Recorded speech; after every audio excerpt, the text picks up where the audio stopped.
مدرک BCIN چیه؟ مدرک BCIN Building Code Identification Number در واقع دیپلمات نیست، مدرک دانشگاهی نیست، فقط یک آیدی نامبره. خیلی شبیه به گواهینامه رانندگی، در واقع اسمش توشه BCIN Building Code Identification Number. این فقط یک شماره‌ای هستش که از طرف منستری هاوزینگ به شما داده میشه و فقط شما رو کوالیفای میکنه که شما در زمینه بیلدینگ کد کاملا آگاهی دارید. حالا سوال اینجاست که با این مدرک BCIN چه کارا میشه کرد؟ خیلی به طور خلاصه بهتون بگم، با این مدرک BCIN شما میتونین هم توی دفاتر معماری، دفاتر مهندسی مشغول به فعالیت بشین، هم میتونین در شهرداری ها در واقع مشغول به فعالیت بشین. در شهرداری ها میتونین در جایگاه و در کپاسیتی در واقع اگزامینرها، اینسپکتورها و حتی تو مقاطع بالاتر با مدرک BCIN تون کار بکنیم.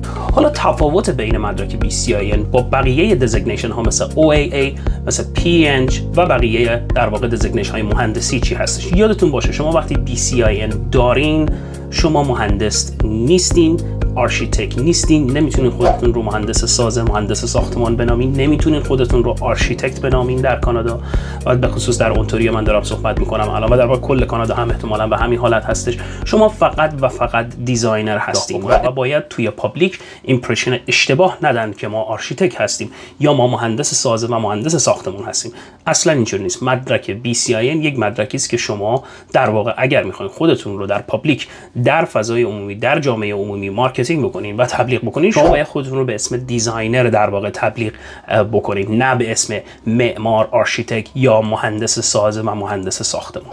آیا وقتی ما مدرک BCIN رو داریم و در شرکتی کار میکنیم آیا نیاز به بیمه داریم؟ نه. شما اگر با مدرک BCIN تون در شهرداری ها کار میکنید یا در شرکت هایی برای کسان دیگری کار میکنید نیاز به بیمه ندارین. ولی اگر مدرک BCIN رو برای شرکت خودتون شرکت دیزاین خودتون رو دارین و دارین فعالیت میکنین، حتما باید بیمه مدرک BCIN تون رو مجزا از اون بگیرید و پروژه هایی که میگیرید حتما بتونین اون پروژه ها در مقابل اون پروژه ها در واقع ریسک هایی که شما رو تهدید میکنه خودتون رو در واقع محافظت بکنید.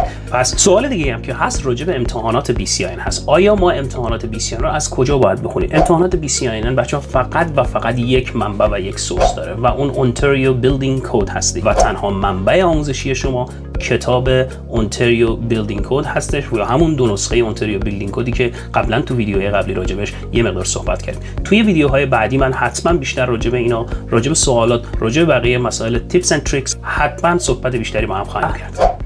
من احسان جهانی، عضو جامعه معماران اونتاریو با بیش از 20 سال سابقه کار در خدمت شما عزیزان. هر نوع سوالی در این زمینه دارین حتما با من تماس بگیرید.